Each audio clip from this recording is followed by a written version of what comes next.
प्यारे बच्चों, कैसे हो? ऑफलाइन में तो बिजी बहुत ज़्यादा रहते हैं, लेकिन फिर भी हमारा कोशिश है ऑनलाइन भी आपके टच में हमेशा रहे। तो आज आपके बीच में हम लेकर आए हैं 22 का जैक बोर्ड का क्वेश्चन पेपर।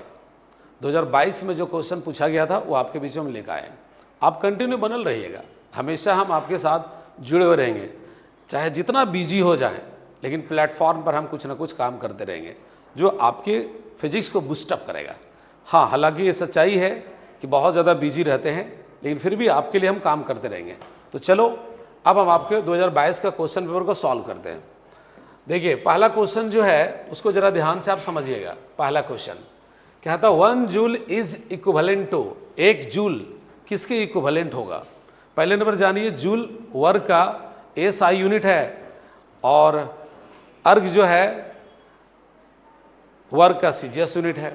तो जूल में और अर्ग में क्या संबंध है भाई? 1 जूल इक्वल टू 10⁻7 अर्ग। ये बहुत ही सिंपल सा बात है, हलवा सा बात है। तो ये आपका आंसर हो गया। नेक्स्ट क्वेश्चन में चलते हैं। विच of the following is not the name of physical quantity? कितना आसान क्वेश्चन है यार। क्या था, कौन सा इसमें फिजिकल क्वांटिटी का नाम नहीं है? तो बताओ, टाइम फिजिकल क्वांटिटी है कि नहीं? बिल्कुल है। मास है कि नहीं? है। फंडामेंटल क्वांटिटी है। क्या इम्पल्स फिजिकल क्वांटिटी है? 100% है। किलोग्राम फिजिकल क्वांटिटी नहीं है। तो हमसे जो पूछा जा रहा था उसके अकॉर्डिंग आंसर कौन होगा भाई? हमसे पूछा जा रहा था कौन फिजिकल क्वांटिटी नहीं है, तो सीधी सी बात है किलोग्राम नहीं है। तो आंसर यहाँ हम लोग क्या डालेंगे? For. This is the answer. ये हम लोग का आंसर हो गया। चलते अगले क्वेश्चन है बच्चों। नेक्स्ट क्वेश्चन देखिए, dimensional formula of pressure is. Pressure का डायमेंशनल फॉर्मूला आपसे पूछा जा रहा है। बताओ, प्रेशर इक्वल टू क्या होता है formula? Force by area. Force का डायमेंशनल फॉर्मूला क्या होता है बताइए? बहुत सिंपल सा है, ml का पावर -2। एरिया क्या होगा? L²। अब इसको सॉल्व कर दीजिए, एगो L सेल कैंसिल, यहाँ हो जाएगा ml का पावर -1 t का पावर -2। ऑप्शन चुन लीजिए कौन है? ml का पावर -1 t का पावर -2, ऑप्शन ए। आप ओमार सीट में क्या डालेंगे? 1 डालेंगे। Next question, velocity v of a particle at any instant t is given by. एक पार्टिकल मोशन में है और उसकी वेलोसिटी गिवन है v equal to at plus BT²। Then the dimensional of b। तो b का डायमेंशनल फॉर्मूला आपसे पूछा जा रहा है। b का डायमेंशनल फॉर्मूला क्या है? आप लोग गेस कीजिए, ये कौन कंसेप्ट पर बनेगा क्वेश्चन? v इक्वल टू है at प्लस BT²। और ये इक्वेशन में b का आपसे डिमांड कर रहा है डायमेंशनल फॉर्मूला। बताइए कौन सा कंसेप्ट पर है? आप कहेंगे principle of homogeneity. Principle homogeneity क्या कहता है? Like term will be added and like term will be subtracted. तो इसमें आप अच्छी तरीके से किसको पहचानते हैं? वेलोसिटी को। तो ये वेलोसिटी है, तो पूरा मिला वेलोसिटी होगा, ये पूरा मिला वेलोसिटी होगा। लेकिन हमें चाहिए बी का डायमेंशनल फार्मूला। तो ये काम करते हैं ना, यहाँ पर ऐसे लिख देते हैं BT²। थोड़ा बड़ा लिखना होगा, BT² इज इक्वल टू डाल दीजिए v, क्योंकि v वेलोसिटी है, हमको चाहिए b का। तो लीजिए b बराबर हो जाएगा v/T²। अब डायमेंशनल फार्मूला पुट कर दो, बिग ब्रैकेट से डालिए। परंपरा है, कन्वेंशन है, जब भी आप डायमेंशन किसी लिखते हैं तो हम लोग बिग ब्रैकेट से क्लोज करते हैं। ये कन्वेंशन है और कुछ बात नहीं है, इसका कोई साइंटिफिक मीनिंग नहीं है। वेलोसिटी का डायमेंशनल फार्मूला LT का पावर -1 और यहाँ टाइम है t, यहाँ हो जाएगा T²। इसको सॉल्व कर दीजिए, तो हो जाएगा LT का पावर -3। यहाँ तक आ गया। देखिए कौन ऑप्शन होगा? Option number 4। मेरे साथ साथ आप बनाते चलिए। अगला क्वेश्चन में आइए, क्वेश्चन नंबर 5 में। वो 4 था ना क्वेश्चन? हाँ, क्वेश्चन 4 था वो। अब आइए 5 में, क्वेश्चन नंबर 5। ये runner cover a circular path of radius r in 40 second. एक दौड़ने वाला पर्सन है और वो सर्कुलर पाथ को कवर करता है 40 सेकेंड में, और उस सर्कुलर पाथ का रेडियस है r। His displacement after 2 minute and 20 second is. 2 minute और 20 सेकेंड में उसका डिस्प्लेसमेंट क्या होगा? अच्छा बात पूछा गया, डिस्प्लेसमेंट पूछा गया 2 मिनट और 20 सेकेंड में। सबसे पहले देखिए, ये सर्कुलर पाथ है, ये सर्कुलर पाथ का रेडियस को r बोला गया, ठीक है। यहाँ पर कोई दौड़ने वाला रनर है, यहाँ पर कोई बच्चा है, आप ही में से कोई है मान लीजिए, दौड़ने वाला रनर है और एक राउंड पूरा करता है 40 सेकेंड में। तो कहता है 2 मिनट 20 सेकेंड में कितना डिस्प्लेसमेंट होगा? पहले टाइम कैलकुलेट कर लेते हैं। 2 मिनट प्लस 20 सेकेंड है, फिर छोटा लेटर हो गया, रुक जाओ भाई। टाइम हो गया आपका 2 मिनट, 2 मिनट प्लस 20 सेकेंड। तो इसको सॉल्व करते हैं। तो यहाँ देखिए 2 मिनट का मतलब कितना हुआ 60 और प्लस क्या 20, तो ये कितना हो गया बताइए तो 120 प्लस 20, पूरा टाइम कितना हुआ 140 सेकेंड, 140 सेकेंड। तो पहले ये काम करते हैं, हमको ये पता है कि 40 सेकेंड में मार रहा है एक राउंड, तो इतना टाइम में कितना राउंड मारेगा भाई पहले ही पता लगाते हैं। तो अगर नंबर ऑफ राउंड्स निकालना होगा, नंबर ऑफ राउंड्स कितने चक्कर मार रहा है, तो आप ही सोचिए एक राउंड को मारने में 40 सेकेंड ले रहा है, तो इतने सेकेंड में कितना राउंड मारेगा, बस आप डिवाइड कर दीजिए यहाँ पर 140 बाई क्या 40, ये कैंसिल, ये हो जाएगा 7, ये हो जाएगा 2, यानी 3.5 राउंड मार रहा है। मतलब 3 चक्कर मारने के बाद आधा चक्कर मार रहा है, यानी ऐसे यहाँ देखिएगा, ऐसे 1 चक्कर, फिर 2 चक्कर, फिर आधा। तो आप जरा सोचिए, मान लो यहाँ से स्टार्ट हो रहा है, यहाँ से स्टार्ट हो रहा है, यहाँ पे लास्ट हो रहा है, तो आपसे पूछ रहा है डिस्प्लेसमेंट। तो डिस्प्लेसमेंट क्या होता है, शॉर्टेस्ट पाथ, जहाँ से चला और जहाँ लास्ट किया उसको सीधा मिला दीजिए, ये वाला आपका डिस्प्लेसमेंट होगा। कलर चेंज कर लेते हैं, ये आपका डिस्प्लेसमेंट हो जाएगा, ये डिस्प्लेसमेंट। तो बोलिए हमारा आर है और ये भी हमारा आर है, तो टोटल हमारा कितना हो जाएगा बोलिए 2r, डिस्प्लेसमेंट 2r हो गया। और अगर डिस्टेंस बोलता तो प्रत्येक राउंड का 2πr जोड़ते जाते हैं, लेकिन हमसे पूछ रहा है डिस्प्लेसमेंट, इसलिए ऑप्शन आपका होगा 2r। तो हमने क्या किया, सबसे पहले ही पता लगा लिए कि भाई 140 सेकेंड में कितना राउंड मार रहा है, तो पता चला 3.5 राउंड, मतलब 3 चक्कर के बाद भी आधा चक्कर। तो 3 चक्कर के बाद आधा चक्कर जो मारा तो हमारा डिस्प्लेसमेंट निकालना था। तो मान लो यहाँ से स्टार्ट किया, पहला चक्कर, दूसरा चक्कर, तीसरा चक्कर, 3 चक्कर में डिस्प्लेसमेंट 0 हो गया, क्योंकि जहां चला वहीं पर आ गया। अब आधा चक्कर मारा तो हो गया 2r, that is your answer. Next question, अगला क्वेश्चन देखिए यहाँ पर क्या कह रहा है, a body start a velocity 20 metre per second, if its acceleration is 2 metre per second square, then the velocity of the body after 10 second. 10 second के बाद वेलोसिटी आपसे पूछ रहा है। देखिए क्वेश्चन के अकॉर्डिंग क्या बोल रहा है, रेड नहीं चलेगा, येलो चलेगा। यहां पर देखिए बच्चों, क्वेश्चन के अकॉर्डिंग क्या क्या बातें होगी वो जरा समझिए। क्वेश्चन के according body start the velocity 20 metre per second, यानी इनिशियल वेलोसिटी हो गया 20 मीटर पर सेकेंड, यहां से स्टार्ट करता है और एक्सेलरेशन मेंटेन करता है 2 मीटर पर सेकेंड स्क्वायर का। तो कहता है 10 सेकेंड के बाद, यानी टी का वैल्यू 10 सेकेंड, 10 सेकेंड के बाद वेलोसिटी क्या होगा। ऐसे सोचिए, यहां से मान लो स्टार्ट किया और स्टार्टिंग वेलोसिटी है 20 मीटर पर सेकेंड और एक्सेलरेशन मेंटेन कर रहा है 2 मीटर पर सेकेंड स्क्वायर। तो कहता भाई 10 सेकेंड के बाद उसकी वेलोसिटी क्या होगा, यानी फाइनल वेलोसिटी आपसे मांग रहा है। वेरी वेरी सिंपल फॉर्मूला पे काम होगा। जैसे v बराबर है u प्लस 80, तो यहां पर देखिएगा u का वैल्यू कितना है, u का वैल्यू 20 प्लस a का वैल्यू कितना बताओ, a का वैल्यू 2 और टाइम कितना बोलिए, टाइम कितना बोलिए 10। तो लीजिए ये कितना हो जाएगा 20 प्लस 20, यानी आ गया 40 metre per second, that is your answer. खोज लो कौन सा है, ए वाला ऑप्शन में। आप उमार सीट में आप क्या डालेंगे 1। नेक्स्ट क्वेश्चन, अब आते क्वेश्चन नंबर 7 में। कहता था area under velocity time graph, बार बार हमेशा बोलते रहते हैं।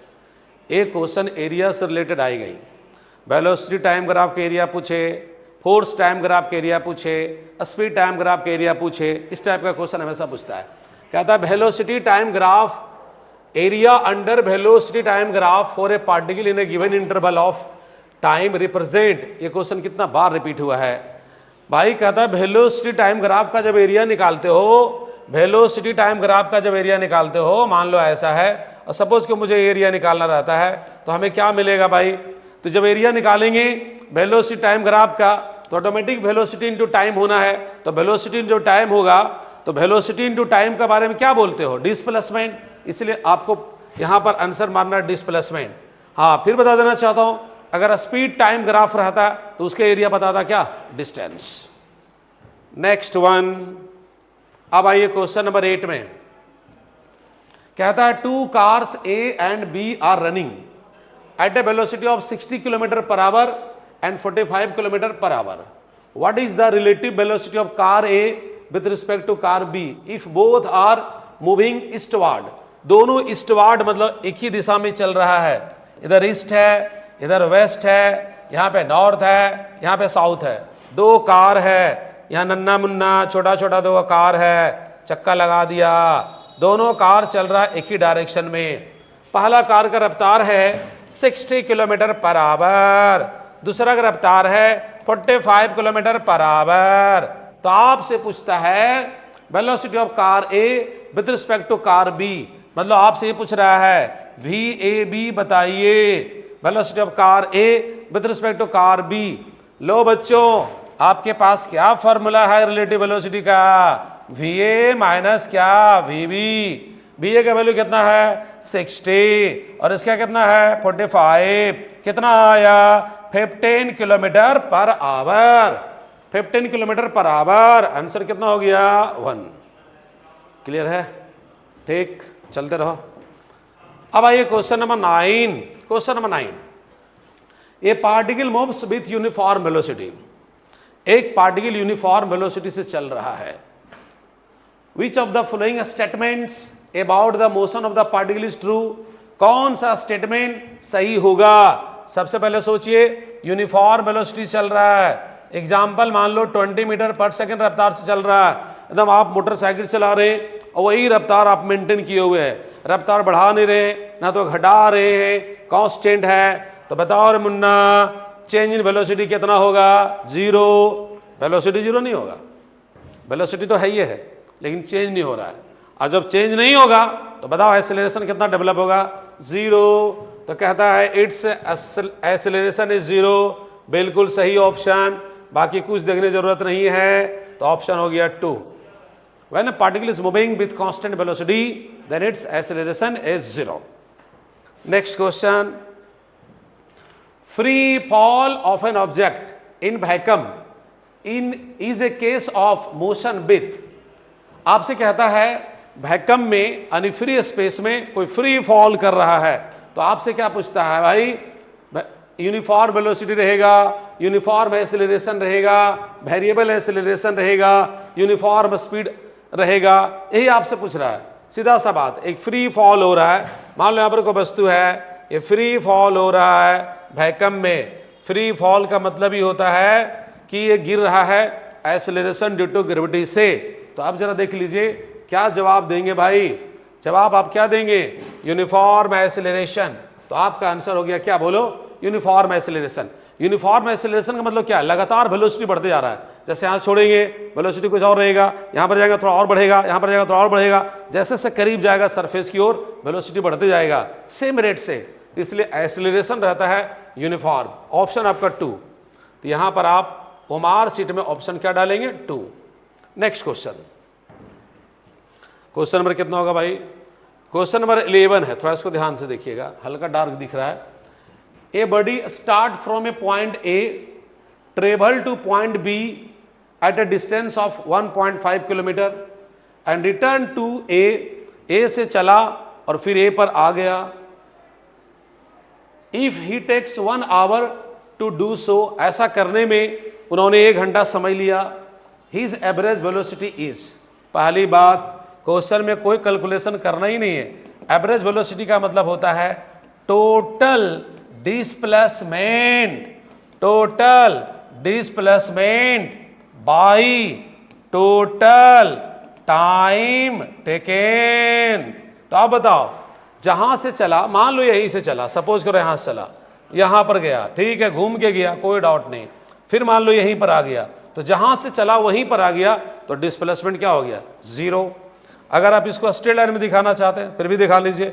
अगर मान लो यहां से चला, ए से चला और बी तक गया, ए मुन्ना दौड़ते दौड़ते दौड़ते यहाँ आ गया, फिर दौड़ते दौड़ते यहाँ पर आ गया, तो डिस्टेंस तो कवर हुआ लेकिन जहां से चला वहीं पर आ गया, तो डिस्प्लेसमेंट क्या हो गया? 0। इसलिए displacement 0। Average velocity 0।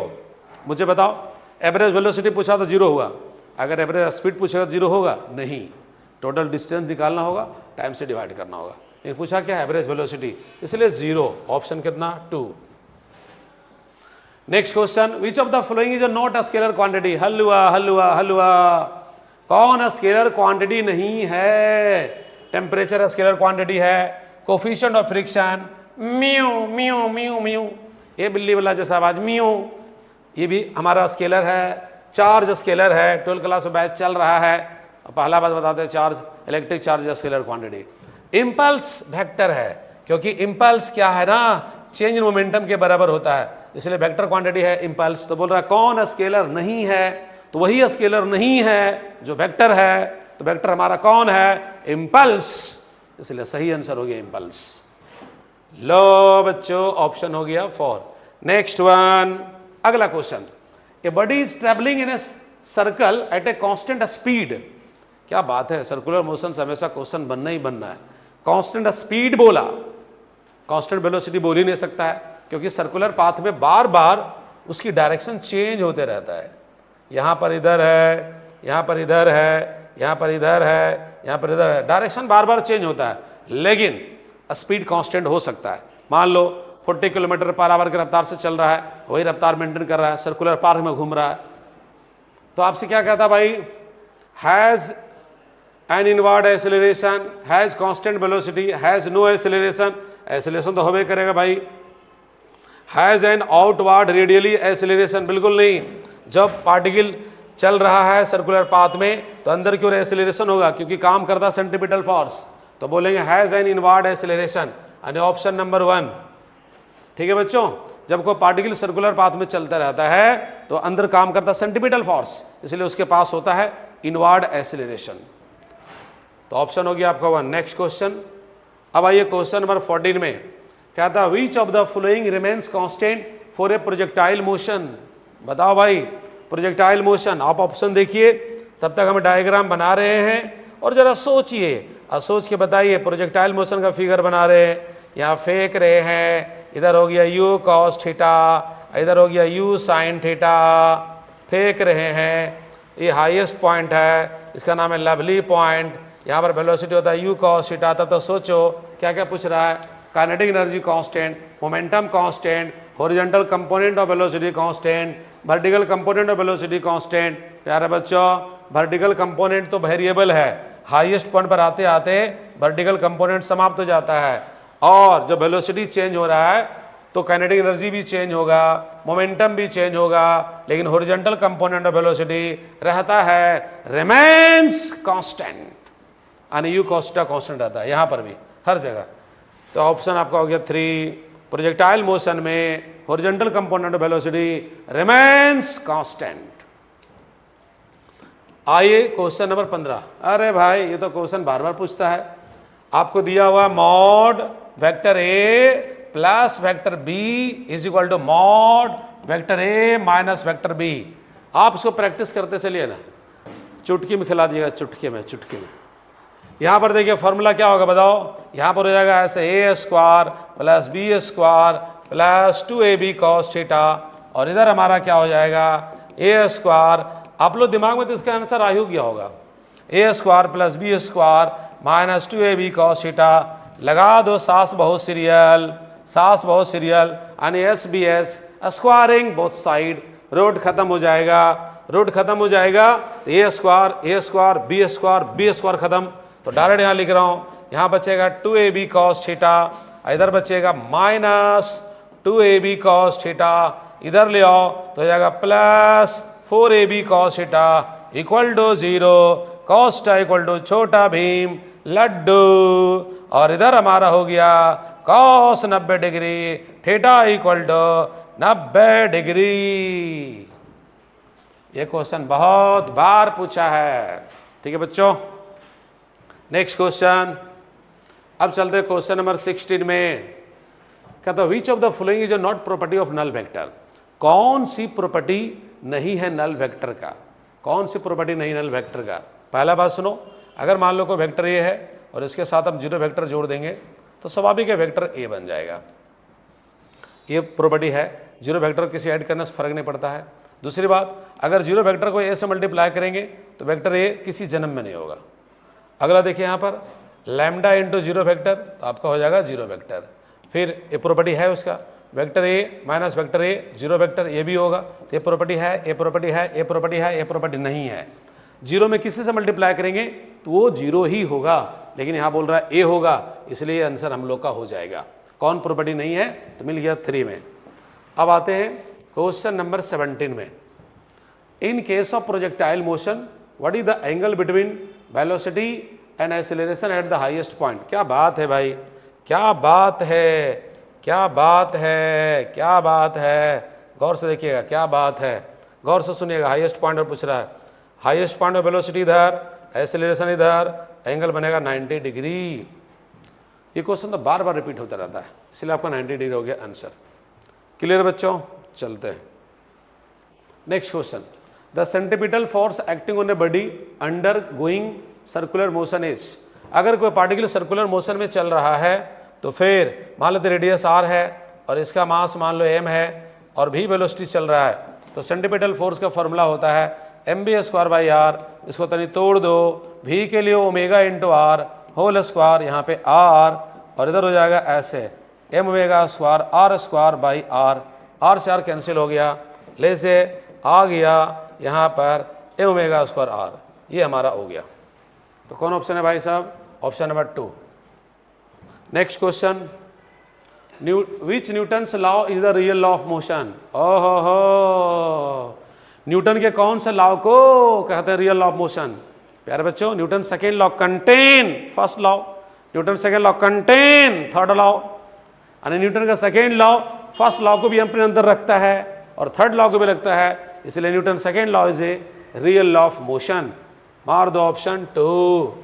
Next question, the motion of a particle of mass m is describe y equal to ut plus half gt², then the force acting on the particle is. बहुत ही अच्छा और interesting question है। Displacement का equation दिया हुआ है ut plus half gt²। Displacement का इक्वेशन अपने अनुसार क्या जानते हो, s बराबर ut प्लस हाफ at²। यहाँ डिस्प्लेसमेंट चूंकि y में है तो चलो भाई y में ले लेते हैं। पहला नंबर तो इसको और बड़ा लिखता हूँ, और बड़ा लिखता हूँ, ठीक है। यहाँ डिस्प्लेसमेंट s बराबर हो जाएगा ut प्लस हाफ at²। लेकिन मैं आपसे कह रहा हूँ डिस्प्लेसमेंट y बोला है तो यहाँ भी y बोल देते हैं, और अब दोनों कंपेयर कर दो तो एक्सेलरेशन निकल जाएगा। a इक्वल टू क्या निकल गया, g। हमें क्या चाहिए, फोर्स। हम क्या जानते हैं फॉर्मूला, F बराबर क्या, ma। तो लीजिए यहाँ पर m हो गया और a का वैल्यू क्या, g। F बराबर क्या हुआ जी, mg। लो आपका आंसर हो गया 2। क्लियर है बच्चों, बोलो। आइए 21 में, a large force acting on a body for a short time. A large force acting on a body for short time. Large force लग रहा है बहुत ही शॉर्ट टाइम के लिए। The impulse imparted is equal to the change in, the impulse imparted to equal to the change in momentum, change in momentum equal to impulse, इसलिए आपका answer क्या हो गया, momentum. Next question, A cork of mass 10 gram is floating on water, the net force acting on the cork is. अरे भाई question number 24 का था, कहीं 24 का तो नहीं लगा दिया आप? क्वेश्चन रिपीट हो रहा है, देखिए यही वाला क्वेश्चन है, कितना ज़्यादा रिपीट कैसे हुआ? कितना नंबर क्वेश्चन ये है? अरे बहुत ज़्यादा रिपीट हो रहा है। ठीक है ठीक है ठीक है ठीक है, कोई बात नहीं बच्चों, बहुत ज़्यादा रिपीट होता है, ये तो बड़ा शुभ संकेत है यार। कितना ज़्यादा रिपीट हो, 24 का सोल्व के वहाँ पर भी था और इसमें भी है। चलो ठीक है, अच्छी बात है।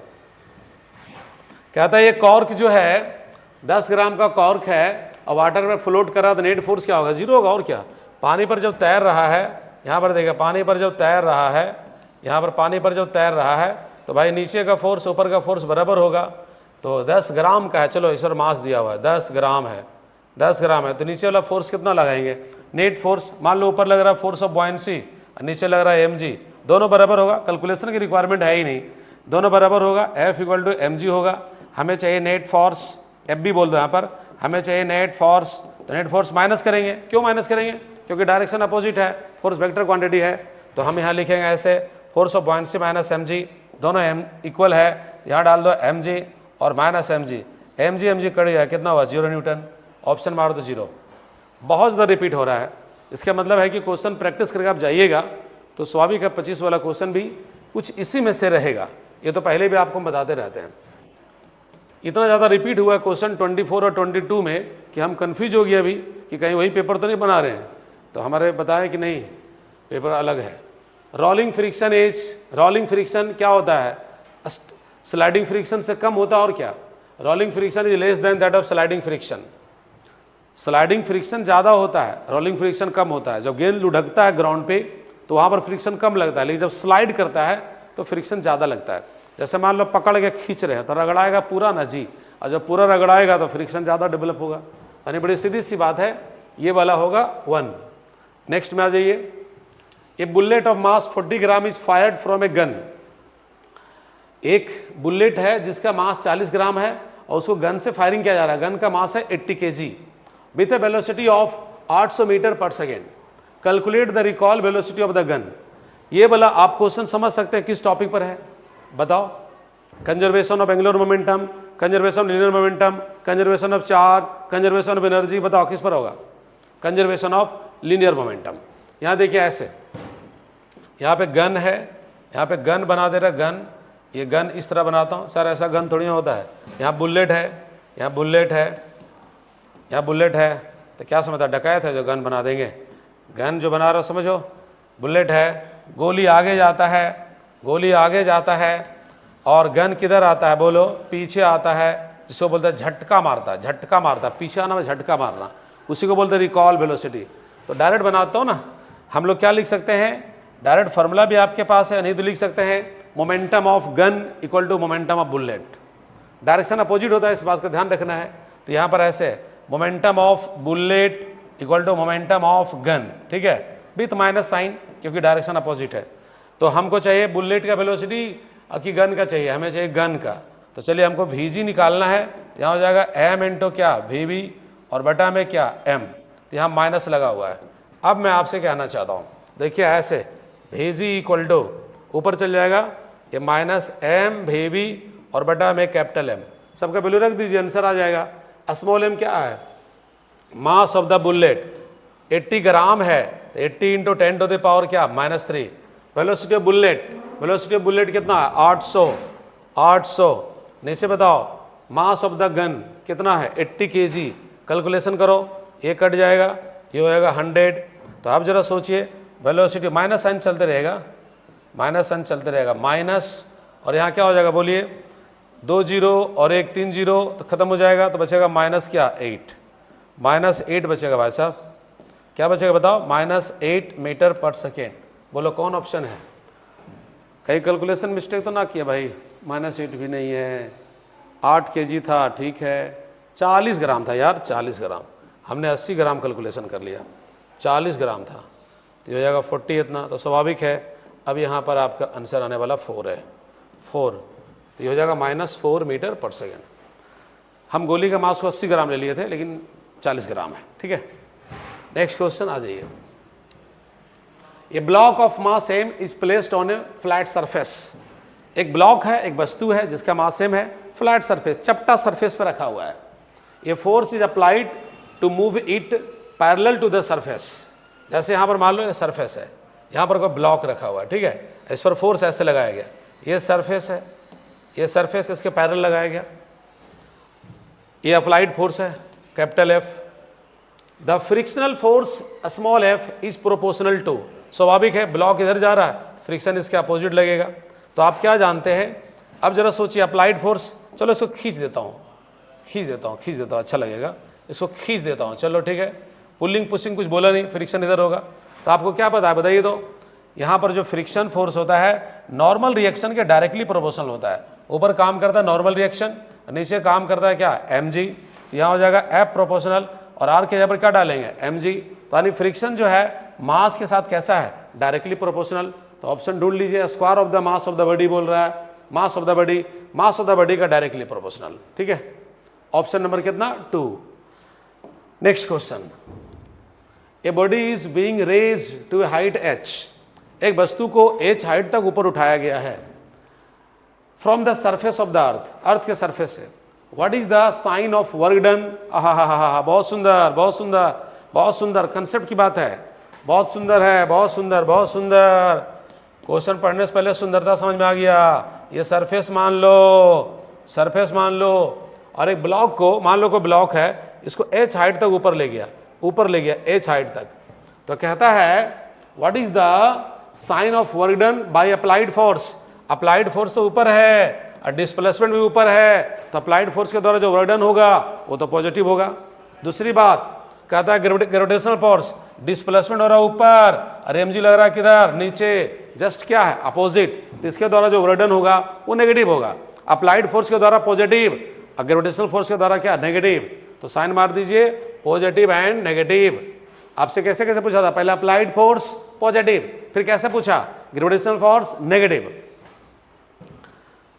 अच्छा क्वेश्चन था। नेक्स्ट अब आई 27 में, the work performed on off an object does not depend upon, does not depend upon, क्या था भाई, वर्क जो होता है वो किस बात पर डिपेंड नहीं करता है। पहले आप जान लीजिए, मान लो फोर्स F है, डिस्प्लेसमेंट S और एंगल बनना थीटा, तो लीजिए वर्क का फॉर्मूला हो गया Fs cos थीटा।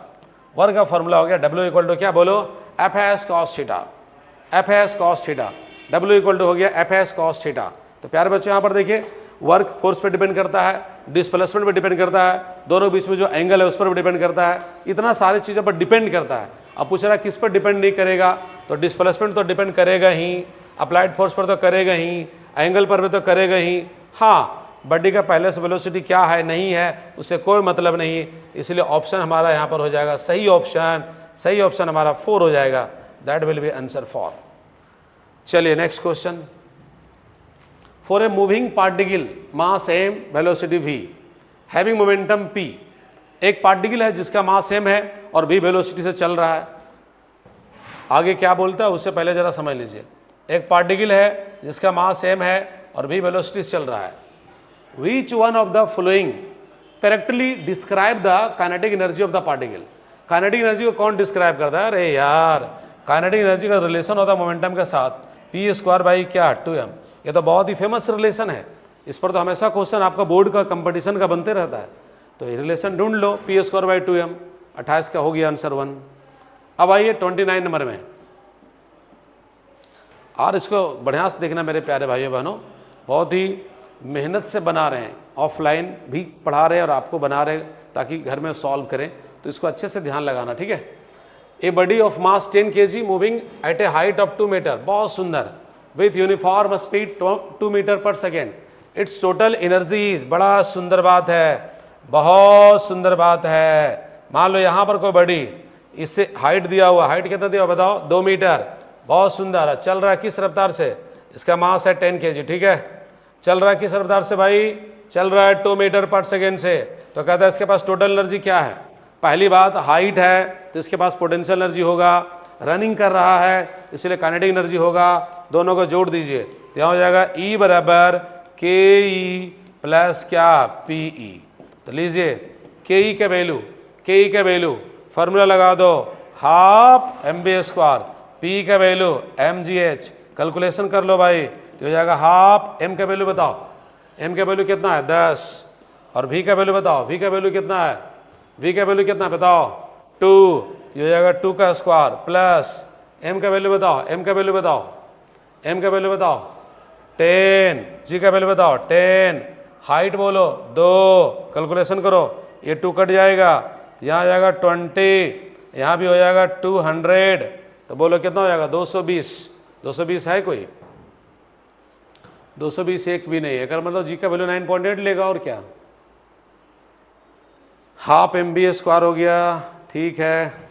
mgh अगर हम ले लेते हैं 9.8 ले लेते हैं, यहाँ पर 9.8, रुको देख लेता हूँ उसको कैलकुलेशन करके, m का वैल्यू है 10, g का वैल्यू अगर 9.8 है और h का वैल्यू कितना है 2, 9.8 ले रहा हूँ तो भाई पॉइंट से पॉइंट कैंसिल हो जाएगा, और यहाँ पर ऐसे करते हैं, इसको मल्टीप्लाई करो 6, 9 दूना 18 आ रहे क्या होगा 19, और इसको जोड़ दो, तो जैसे जोड़ देंगे 196 प्लस 20 तो कितना हो जाएगा, जोड़ दीजिए यहाँ पर, टोटल एनर्जी कितना बन जाएगा बताओ, ये हो जाएगा 6, 9 2 11 और 2 216 मिल गया।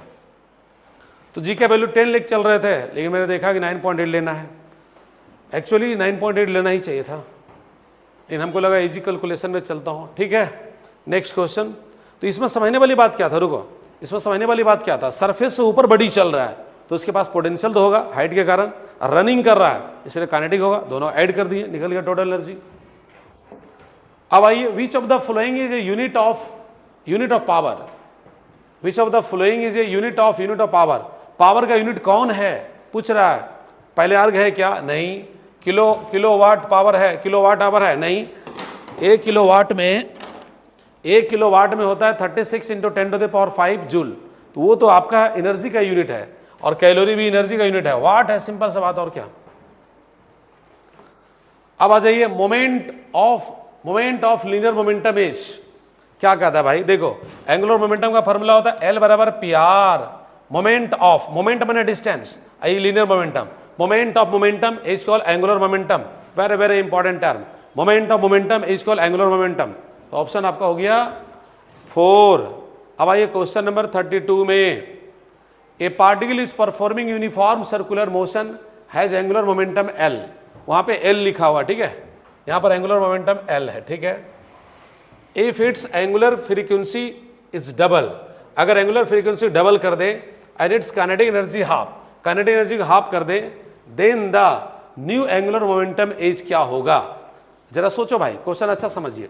कहते हैं particle performing uniform circular motion, circular motion में चल रहा पार्टिकल, एंगुलर मोमेंटम L है, ठीक है, एंगुलर फ्रीक्वेंसी डबल कर दे रहा है, काइनेटिक एनर्जी हाफ कर दे रहा है, then new angular momentum is. अब इसका मतलब काइनेटिक एनर्जी और एंगुलर मोमेंटम का संबंध लेना है, तो आप बताइए काइनेटिक एनर्जी का फॉर्मूला क्या होता है? Half I ω²। और यहां देखिएगा L बराबर क्या होता है? I ω। तो यहां से एडजस्टमेंट कर लेते हैं, जरा यहां से एडजस्टमेंट कर लेते हैं। L बराबर क्या? I ω। इधर आ जाओ, तो भाई kinetic energy equal to half I ω × ω करो, और इसके जगह पर क्या डाल देंगे हम लोग? इसके जगह पर हम लोग डाल देंगे L, तो यहां हो जाएगा L ω। अब यहां से सोचते हैं क्या कह रहा है? एंगुलर फ्रीक्वेंसी यानी ओमेगा को डबल कर रहा है, इसको डबल कर रहा है, 2 टाइम्स बढ़ा दे रहा है, इसको डबल कर दे रहा है, ठीक है, और काइनेटिक एनर्जी क्या कर दे रहा है? हाफ। तब कहता है एंगुलर मोमेंटम क्या होगा?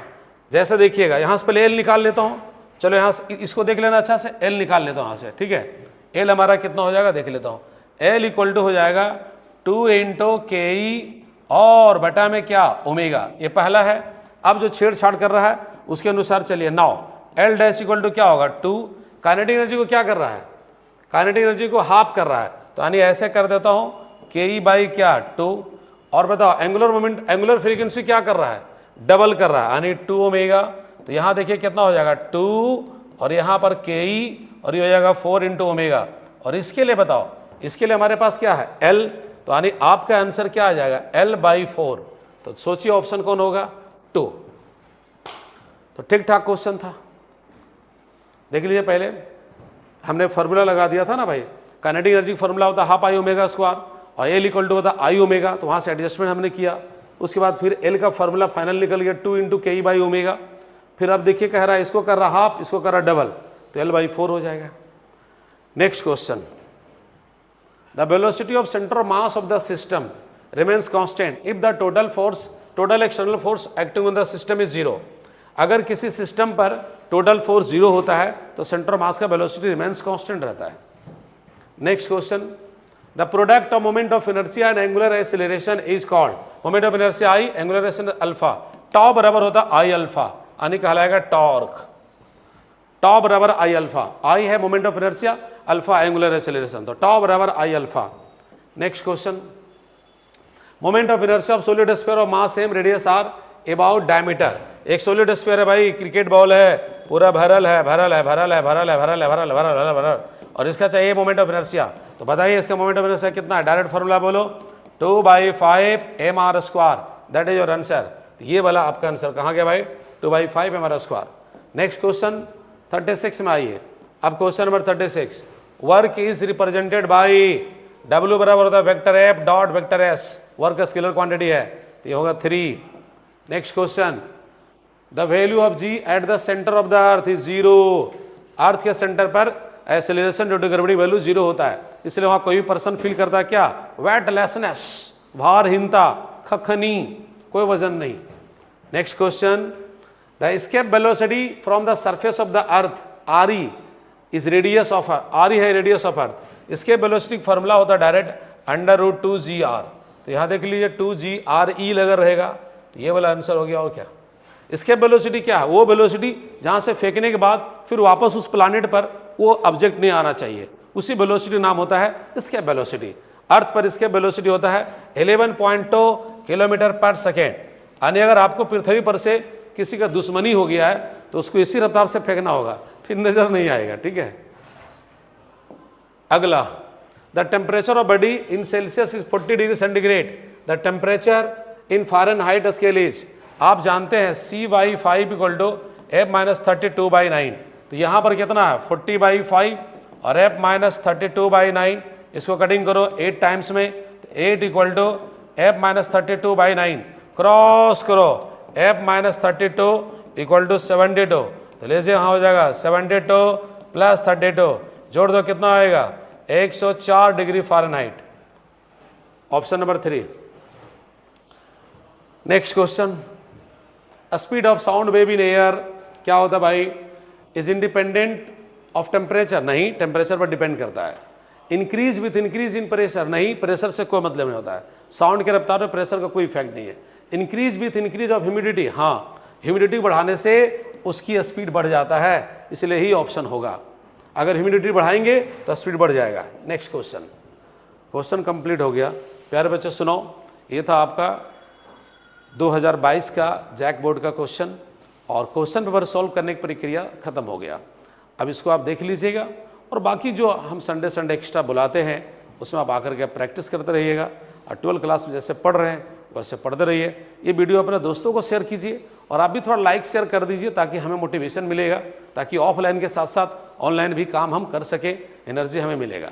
पैसा जो देते हो तो घर में चला जाता है, हमको थोड़ा मिलता है, लेकिन आपका लाइक शेयर हमारा कॉन्फिडेंस को बढ़ाएगा, मोटिवेशन बढ़ाएगा, ताकि हम इस तरह काम करते रहेंगे।